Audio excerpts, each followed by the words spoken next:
If you had any concerns that Project L was going to be a dumbed down fighting game, you can rest assured. This developer update clears any worries at all. As promised, the Project L developers have released a new dev diary right before the end of the year. Now, they are going to focus on the tag system, but there's a lot that they showed during this trailer that I thought was really interesting, but they don't talk about it. So we're going to go through the whole thing, and maybe with this breakdown, you guys will now notice some stuff that you didn't notice the first time you watched it. If you haven't watched it, hey, welcome to Project L.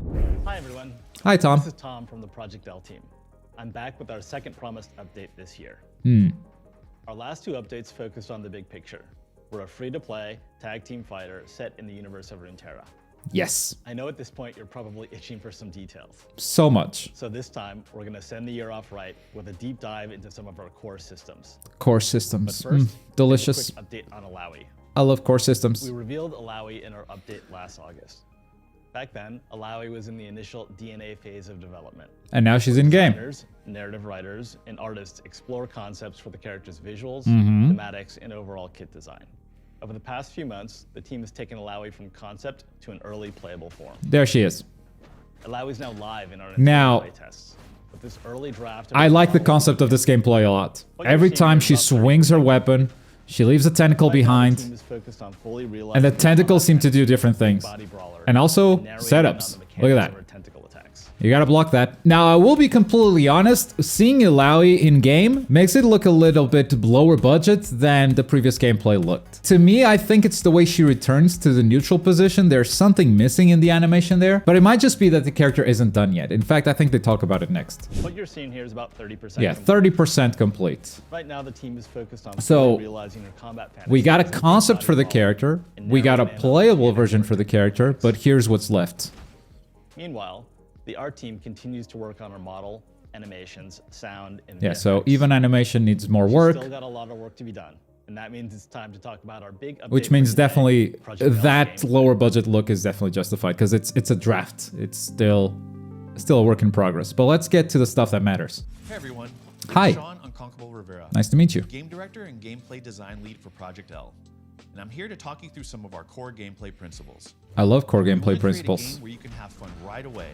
Big block string, anti-air. Our dream is making sure our champions have is that an OTG? Hang on. Look really sick while doing them and are even more powerful when paired with flexible systems. I don't know if he picked him up off the ground or if he picked him up on wake up. So we have a block string, the anti-air, and he's still on the ground when he gets hit. So that is 100% an off the ground ability. Not all games have off the ground stuff. Project L does. It's probably going to be some character specific stuff, but I'm always happy to see it. Gameplay that has quick, fluid movement at its core is extremely important to us. Quick, fluid movement. There are a ton of opportunities for player expression and mastery through how you move. In Project L, you can walk, oh my god, run, I love the movement dash, in this game. dash, it looks so jump, good. Long jump, The chain dashes, I think we're gonna see that a lot. On top of that, many champions have their own unique air mobility. And like, they mentioned a few options that I'm not even super sure what it is. Okay, so walk, run, dash, chain dash. So far, so good. Running is not very common in fighting games, actually. You either have forward or back dashes. Just straight up running is not super common. Then you have jump, long jump, and super jump. Now, jump and super jump, I recognize those. Long jump, I'm not sure. Maybe it is when you forward dash into a jump, and then you have a jump that covers more space horizontally. Maybe that's what they're talking about. On top of that, many champions have their own air mobility options. So we have Ari here, and she's air dashing. So by default, the game will not have air dashes, but some characters might have it.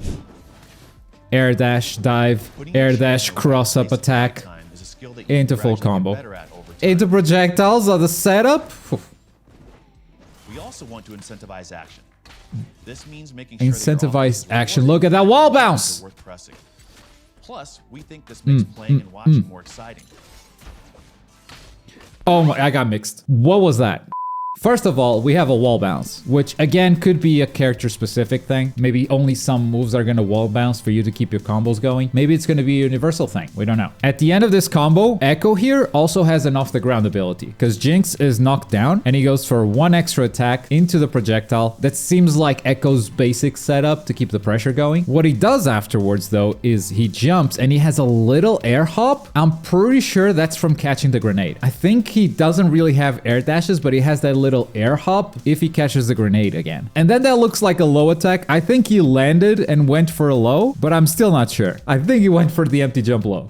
We want you to have powerful buttons. I don't know what Jinx was doing there. While also giving you the tools you need to defend against them.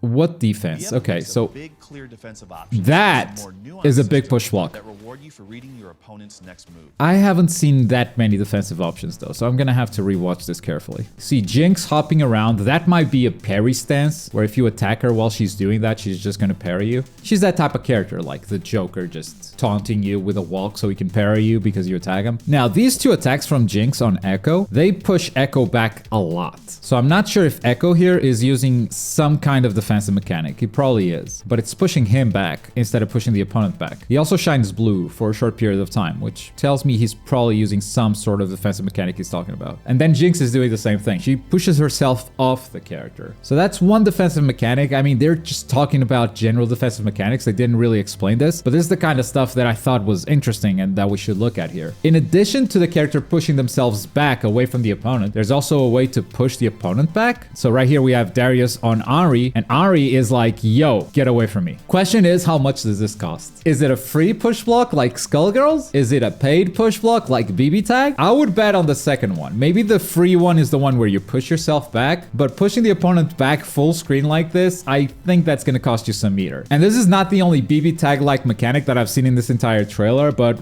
we'll get to the rest of it. Our tag systems are deep and flexible, aimed at helping you unlock your creativity. This is where they really go crazy. Champions, allowing two champions. Is that a super? I think that's a super. And she could totally keep the combo going. To create hype moments where our champions could live up to their fantasies. Hmm. And I mean, who doesn't love a good team fight? Who doesn't love a good team fight? Okay, a lot is gonna happen. They are gonna break it down later. Forward, pressure, tag. Ahri keeps the combo going. Into blocks. Okay, that wasn't a combo, so just went for... Was that an unblockable? Hang on. Okay, another tag. This is a different type of tag. Here's a projectile. Hold this mix. And that's a combo breaker right there. Oh my god. Echo can keep the Jinx projectiles going. That's so cool. And another active switch. Now, a lot of these active switches, they just remind me of BB Tag. And that's why I say they're taking some more stuff from BB Tag. Might be that push block plus some other stuff. And another big tag. Super! All right. That was sick. Let's break down some Let's of the things break you down. saw.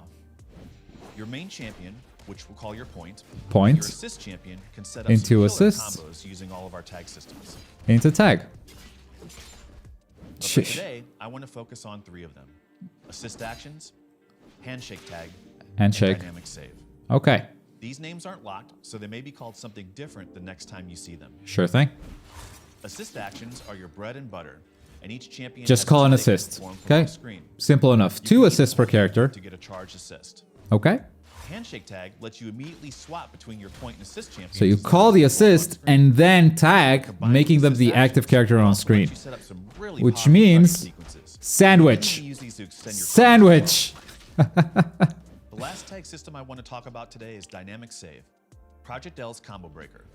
And that's a At the combo start of each breaker. match, you have access to your Dynamic Save ability. Question is, can you bait it? Is it just safe? How expensive it is? Now, we don't know how the resources of Project L will work. Of course, combo breakers need to be rare, and they usually are in fighting games. This is not an arena fighter, we can do it all the time. But yes, it can be baited, as you just saw there. There's still more to uncover about our gameplay, but that's all we're ready to share for now.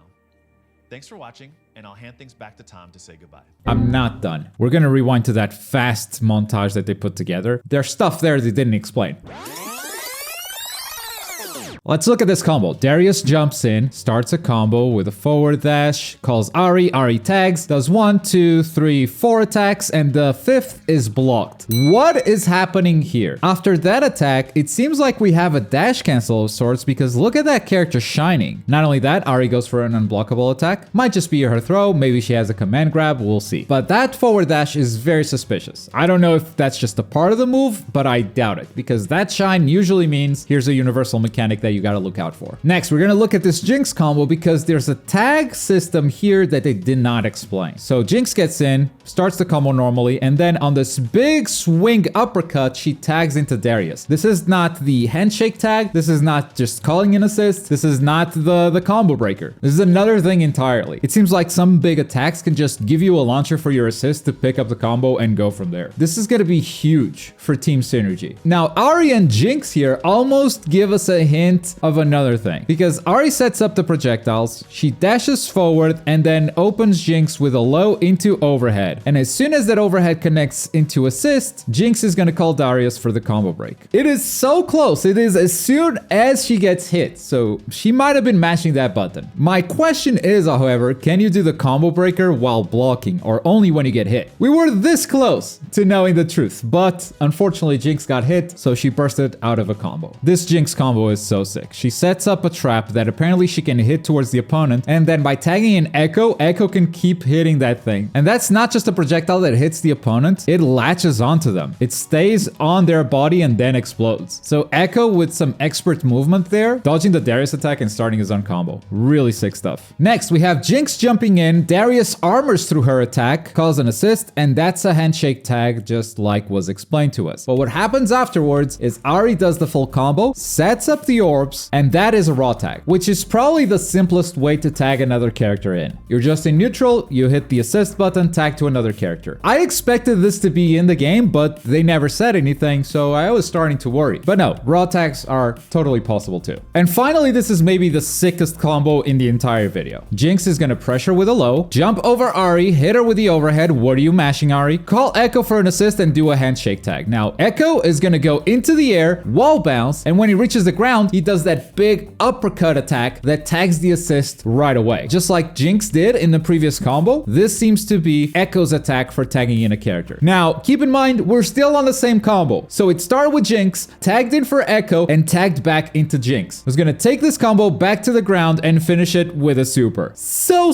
sick. Letting you call assist and have two characters at the same time. The possibility of sandwiching an opponent for mix. Make no mistake, this is fighting game complexity on the level of Arc System Works. Even if the buttons are easy, even if it's specials on one button instead of motion inputs, the amount of stuff you can do with this tag system is gonna create enough complexity on its own. They keep saying they want players to just jump in and be able to play and have fun right away, but this video is kind of making me think that's not really gonna be the case. I'm sure that's the goal still, and I'm sure playing a character is gonna be simple, but when you add all of these mechanics on top, I don't know about that. It is definitely gonna be rewarding to players who put in the time and lab it, that's for sure. To me, that's just exciting stuff. At the same time, if a character is easy to pick up and play after you learn all the systems, then I'd say that's already a pretty nice balance between the two things they're trying to achieve. But you can't tell me that with all of these tag systems, someone's just gonna pick up the game and immediately know what to do. This video has definitely changed some of my perspective on this game, which I thought was gonna be a lot simpler than this. This is not a complaint, I'm actually excited. They highlighted 3 different types of tag, but how many did we see in total? Like 5? I said it before and I'll say it again, this game is going to take over the world. And if you don't believe me, check out this video where I tell you exactly how Project L will change fighting games forever. I've got the numbers to back it up, I'm not just pulling this stuff out of my butt. I'll see you guys on that video.